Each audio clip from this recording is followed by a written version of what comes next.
आइए अमृतलाल वेगड़ की अमर कृति सौंदर्य की नदी नर्मदा का पारायण करते हैं। सुनते हैं भाग 11 होशंगाबाद से हंडिया। होशंगाबाद लंबोतरा शहर है। यहाँ के घाट हमारे देश के सर्वोत्तम घाटों में से हैं। नर्मदा का पाट जितना चौड़ा है, घाट उतना ही विशाल है, मानो उसके नाप के बने हों। नदी में हिचकोले खाते डोंगे या पाल वाली नावें इस तट से उस तट चक्कर लगाती रहती हैं। आज से कोई 20 बरस पहले जब यहाँ आया था, तब घाट पर कितनी पनिहारनें नजर आती थीं। अकेली या झुंड में सिर पर 3-3 गगरी रखे जब वे एक एक सीढ़ी चढ़ती तो पानी छलक छलक कर गिरता और उनके अंग अंग से लावण्य झरता। प्रायः दिन भर उनका तांता लगा रहता। तब ये घाट कितने सजीव लगते थे। अब शहर में नल आ गया है, पनिहारिनें इक्की दुक्की ही नजर आती हैं। दिन की रौनक में कमी आ गई है, लेकिन सांझ के समय स्त्रियां जब दीप जलाकर नर्मदा में प्रवाहित करती हैं, या मंदिरों की आरती का स्वर पानी पर तैरता हुआ दूर दूर तक फैल जाता है, या कहीं कथा वार्ता या भजन कीर्तन की ध्वनि गूंजती है, या कहीं कोई भक्त त्वदीय पाद पंकजम नमामि देवी नर्मदे का स्तोत्र पाठ करता है, तो पुरानी रौनक लौट आती है। रात को घाट पर किसी का प्रवचन हो रहा था। पास बहती नीरव नर्मदा और घाट की सीढ़ियों पर बैठकर शांतिपूर्वक सुनते श्रोता। मुझे लगा यहां तो नाटक भी खेला जा सकता है, नृत्य का आयोजन भी हो सकता है। इन घाटों से बढ़कर खुला रंगमंच और क्या हो सकता है। और सामने तट का पहाड़ मानो मंच के पीछे का रेशम का पर्दा है। यहां 2 रात का विश्राम मिल गया तो दूसरे दिन खूब चले। शाम को केवलारी और नर्मदा का संगम पड़ा। इसी संगम पर है खोकसर। यहां मंदिर में रहने की व्यवस्था हो गई। मंदिर के आंगन में गौरी शंकर महाराज की समाधि बनी है। गौरी शंकर नर्मदा के परम भक्त थे।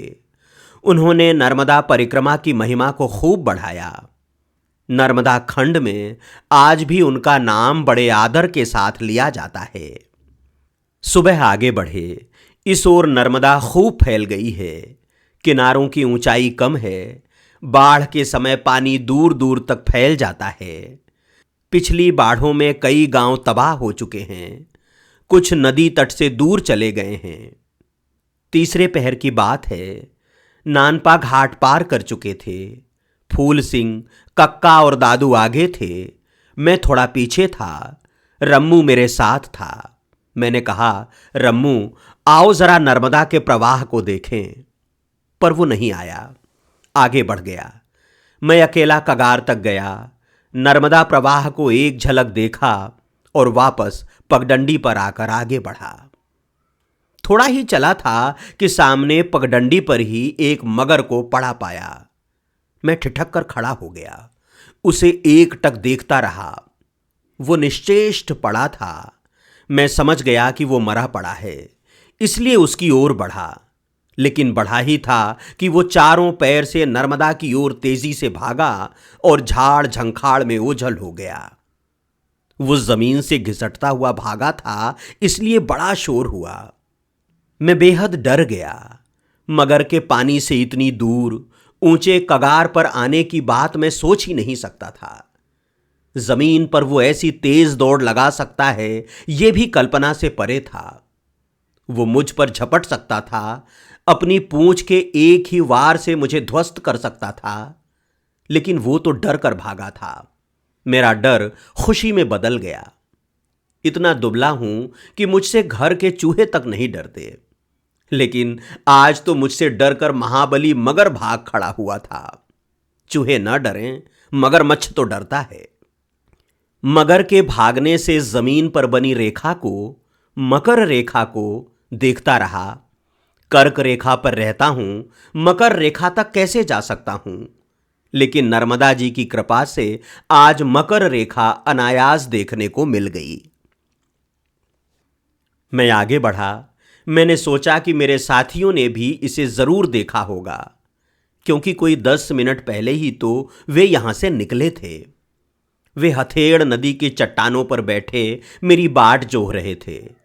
मैंने जब उन्हें मगर के बारे में बताया तो वे हैरान रह गए। उन्होंने कोई मगर नहीं देखा था। ये सुनकर मुझे भी कम हैरानी नहीं हुई। अब रम्मू पछताने लगा। कहने लगा, ये तो मगर के रूप में नर्मदा माई ने आपको दर्शन दिए। मैं बड़ा अभागा हूं। आपका कहना मानता तो मुझे भी मैया के दर्शन होते। थोड़ी देर में आंवरी घाट पहुंचे। गांव तो दूर है, पर नर्मदा तट पर मंदिर है, वहीं रात रहे। वहां रम्मू ने सबसे पूछा। दूध लेने गांव गया तो वहां भी पूछ आया, पर किसी ने नहीं कहा कि यहां नर्मदा में मगर है। अब तो उसे पक्का विश्वास हो गया कि वो नर्मदा मैया ही थी, जिसने मगर के रूप में मुझे दर्शन दिए थे। ऐसी बातों में मेरा जरा भी विश्वास नहीं। मैंने उसे बहुतेरा समझाया कि वो मगर ही था और कुछ नहीं, लेकिन वो नहीं माना। वैसे मुझे भी इस बात का अचरज जरूर हुआ कि जब यहां कोई मगर नहीं तो वो आया कहां से। लेकिन रम्मू के लिए जो चमत्कारिक घटना है, मेरे लिए जो आश्चर्यजनक घटना है, एक प्रकृतिविद के लिए वही एक बिल्कुल सामान्य घटना होगी। यहां से चले। तड़के ही इंदना संगम पड़ा। रोज दोपहर को स्नान करते थे, लेकिन आज संगम स्नान के लालच को रोक नहीं सके। बड़ी ठंड थी, फिर भी स्नान किया और आगे बढ़े। घुघरा के पास नर्मदा के बाहुपाश में 2 टापू दिखाई दिए। बड़े का नाम जुगला, छोटे का नाम जुगली। रात पथोरा में रहे। जिस कुटी में हम रुके थे वहीं सागर निवासी पति पत्नी भी रुके थे। वे नर्मदा परिक्रमा कब की कर चुके हैं। अब ओंकारेश्वर जल चढ़ाने जा रहे हैं। परिक्रमा के दौरान इस गांव में चातुर्मास किया था, इसलिए गांव वालों से स्नेह हो गया है। गांव वालों ने इन्हें रोक लिया है। गांव की लड़कियां पत्नी को घेरे रहती हैं। वो मुझसे कहने लगी, मैं जब घर पर थी तो कोई न कोई बीमारी लगी रहती थी। कभी सिर में दर्द, कभी पेट में दर्द, जरा सा पैदल चलती तो पांवों में दर्द, फिर बुखार। लेकिन जब से परिक्रमा पर निकली हूं, सारी बीमारियां गायब हो गई हैं। सारा दिन चलती रहूं तब भी कुछ नहीं होता। खूब स्वस्थ प्रसन्न हूं। हाँ, 2 छोटे छोटे बच्चों को घर छोड़ आए हैं, उनकी याद जरूर आती है। अगर मैं डॉक्टर होता तो अपने आधे से अधिक मरीजों को उनके रोग के मुताबिक 15 दिन से लेकर 3 माह तक की नर्मदा परिक्रमा प्रिस्क्राइब करता। कहता, आपको दवाई की कोई जरूरत नहीं, ये फायदे के बजाय नुकसान ज्यादा करेंगी। आप नर्मदा परिक्रमा पर या किसी भी पद यात्रा पर निकल जाइए। इससे आपके तन के साथ मन का स्वास्थ्य भी सुधरेगा। रात में पड़ोस के किसी घर से लोकगीत के स्वर आने लगे। सागर निवासी सज्जन से मैंने कहा, चलिए गीत सुनने चलें। वे हंसने लगे। लगता है ये गीत यहीं कहीं से आ रहे हैं, लेकिन वे नदी के चौड़े पाट के उस पार से आ रहे हैं। कभी कभी तो उस तट की बातें तक हवा के साथ बहकर यहां आती हैं और साफ सुनाई देती हैं। उन गीतों की स्वर लहरियों ने थपकियां देकर हमें कब सुला दिया, कुछ पता भी न चला। भोर होते ही चल दिए। होशंगाबाद से चले आज 4था दिन है। वहां से चलते समय मैंने एक अखबार खरीद लिया था। जानबूझकर पढ़ा नहीं था, सहेज कर रख लिया था। अब 8 दिन तक अखबार नहीं मिलेगा। इस अवधि को आधा करने के लिए आज 4थे दिन मैंने उसे निकाला और इत्मीनान से पढ़ने लगा। वो मुझे ऐन आज का जान पड़ा। ये तो 4 दिन पुराना था। नाम और तारीख पर ध्यान न दें तो 10 साल पुराना अखबार भी हमें आज का ही जान पड़ेगा। डकैती, लूट, अपहरण, हत्या, बलात्कार, सत्ता की छीना झपटी, खबरों की यही तो अमरबेल है जो सदा अखबारों पर छाई रहती है।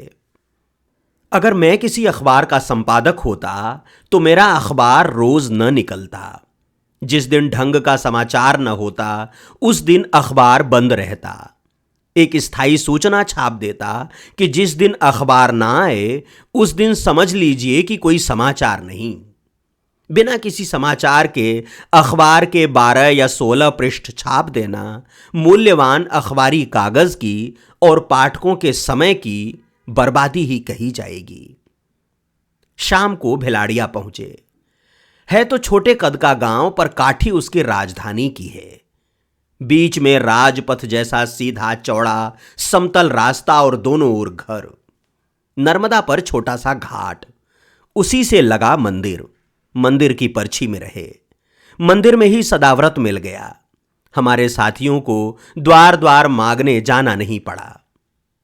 प्रायः हर गांव में सदाव्रत मिल जाता है। हां, दूध के लिए जरूर मांगने जाना पड़ता है। हमारे तीनों साथी चाय के आदी हैं। कक्का सबसे अधिक।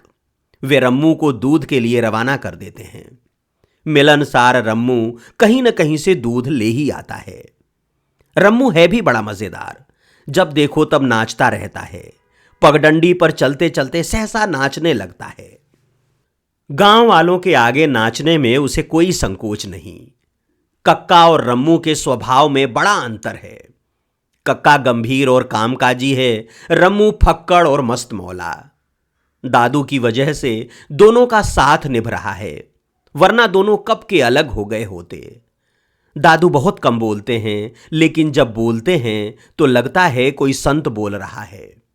बढ़िया, उम्दा, बहुत उम्दा, यही बोल उनके मुंह से निकलते हैं। मोटी और कच्ची या फिर जली रोटी पाकर भी कहते हैं, बहुत बढ़िया। रात गोदा गांव में रहे। यहां गंजाल नर्मदा में आ मिली है। इसी संगम के पास बनी है महंतों की छतरियां। यहां से नर्मदा बहुत सुंदर दिखाई देती है। यहां एक धर्मशाला है, रात उसी में रहे। छोटी छिपानेर के बाद दोपहर को बजरंग कुटी पड़ी। रात शमशाबाद में रहे। यहां से आगे बढ़े तो हंडिया में नर्मदा पर बना सड़क का पुल दिखाई देने लगा। पास लगता था पर काफी दूर है। मार्ग में बहुत से परकम्मावासियों का साथ हो गया। इनमें स्त्रियां भी थीं। कहीं सुस्ताते बैठते तो परकम्मावासी सुई या चिमटी से पैरों में लगे कांटे निकालते। कुछ एक के खून भी निकल आता, लेकिन दूसरे ही क्षण वे नंगे पैर चल देते। शाम को बमहोरी पहुंचे। सभी सदाव्रत लेने गए। कुछ दिनों से फूल सिंह भी सदाव्रत लेने चला जाता है। यदि दाता उदार जान पड़ा तो खुद का मांग लेता है, और अति उदार लगा तो मेरा भी ले आता है। सभी बमहोरी में रह गए, लेकिन हम 5 नर्मदा तट पर बनी कुटी में रहे। सुबह आगे बढ़े। हंडिया पहुंचते हमें दोपहर हो आई। इस पार हंडिया, उस पार नेमावर। ये नर्मदा का मध्य है। नर्मदा के उद्गम और संगम के मध्य में है, इसलिए नर्मदा का नाभिस्थान कहलाता है। आखिर थोड़ा थोड़ा करके मैं नर्मदा के मध्य तक पहुंच गया था। मेरी खुशी का क्या कहना। मन में यह आशा भी बलवती हुई कि जब नर्मदा के मध्य तक पहुंच चुका हूं तो नर्मदा मुझे अधबीच में नहीं छोड़ेगी। एक न एक दिन समुद्र तक भी पहुंचा देगी। कल दिवाली है। दिवाली यहीं मनाएंगे। परसों घर लौटेंगे। दादू, कक्का और रम्मू आगे बढ़ जाएंगे। बिछोह का विचार अच्छा नहीं लगता। 2 दिन से रम्मू का नाचना गाना बंद हो गया है। कभी चुप न रहने वाला रम्मू कुछ बोलता ही नहीं। यही हाल हमारा है। 15 दिनों के साथ में वे मेरे कितने सगे हो गए हैं। शाम को पड़ोस के आंगन में घर की बहू रंगोली सजा रही थी। सुहाने आकारों और मधुर रंगों वाली रंगोली से उसका आंगन जगमगा उठा। दिवाली के दिन सवेरे से ही छकड़ों में बैठकर आसपास के हजारों ग्रामीणों का आना शुरू हो गया। बैलों के झुंड आने लगे। ऊंचे पूरे शानदार बैल। किसान अपने अपने बैलों को नर्मदा में ले जाते और रगड़ रगड़ कर नहलाते। किसानों की चीख पुकार, बैलों के गले में बजती घंटियां और पानी की छप छप के कारण वातावरण कैसा गूंज रहा था। तीसरा पहर होते ही छकड़े, बैल, किसान सब गायब हो गए। शाम का अंधेरा घिरने लगा। मैं नर्मदा तट पर चट्टान पर अकेला बैठा था। दिन को यहां कैसा मेला भरा था, शाम होते होते सब सुना हो गया। इक्का दुक्का आदमी ही नजर आता था। तभी दादू आए, साथ में दिए लाए थे। एक दिया जलाकर नर्मदा में प्रवाहित किया, एक मुझे दिया। लो, एक तुम छोड़ो। यह मेरी पसंद का काम था। दिया लिया, प्रवाह तक गया और प्रज्वलित करने ही वाला था कि अचानक कुछ याद हो आया। दिया जाकर दादू को वापस कर दिया। क्यों? बस यूं ही। फिर भी दादू के बहुत कहने पर मैंने कहा, सुनिए दादू जी, आज दिवाली है। ठीक इसी तरह की एक दिवाली को मैं अमरकंटक में था। रात के अंधेरे में एक दिया जलाकर नर्मदा कुंड में प्रवाहित किया था और मां नर्मदा से कहा था, एक दीप तू जलाना मेरे हृदय में, ताकि भीतर का अंधेरा दूर हो जाए। आज इसे ठीक 5 साल हो गए। 5 साल का समय कम नहीं होता, लेकिन नर्मदा ने दीप नहीं जलाया। जलाने की कोई तैयारी भी नजर नहीं आती। इसलिए अब मैं दीप नहीं जलाऊंगा। नर्मदा से मैं रूठ गया हूं। दादू हंस पड़े। अरे पगले, भीतर का दिया क्या इतनी आसानी से जलता है? एक बार कह देने से जलता है? इसमें 5 साल क्या, सारा जीवन लग सकता है। नया जन्म भी लेना पड़ सकता है। थोड़ी देर के लिए सन्नाटा छा गया। कोई कुछ बोला नहीं। फिर दादू ही बोले, बाहर का दिया चट जलता है तो पट बुझता भी है। भीतर का दिया देर से जलता है तो आसानी से बुझता भी नहीं। उसका उजाला देर तक रहता है और दूर तक फैलता है। इसलिए धीरज रखो, जल्दबाजी ठीक नहीं। हिये में उस दिए को पाने की ललक हो और कदम उस दिए की ओर बढ़ रहे हों तो इतना काफी है। उठो बेटे, अच्छा काम कभी व्यर्थ नहीं जाता। रात्रि की निस्तब्धता में दादू की वाणी किसी मंत्र की तरह गूंज उठी। मुझे मेरी गलती का भान हुआ। मैं रूठता जल्दी हूं तो मान भी जल्दी जाता हूं। अत्यंत प्रसन्न मन से दीप जलाया, भक्तिपूर्वक प्रवाहित किया और अपना आंसुओं से भीगा चेहरा नर्मदा के आंचल में छुपा लिया। दादू मंद मंद मुस्कुरा रहे थे।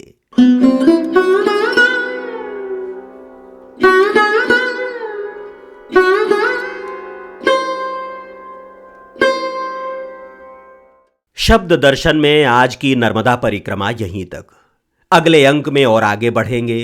तब तक के लिए एक छोटा सा निवेदन, अगर आपने अभी तक शब्द दर्शन चैनल को सब्सक्राइब नहीं किया है तो कृपया कर लें। अगर आप चाहते हैं कि मां नर्मदा का ये प्रसाद जन जन तक पहुंचे तो परिचितों और मित्रों के साथ साझा करें। हमारे प्रयास को अपना प्रोत्साहन दें। नर्मदे हर।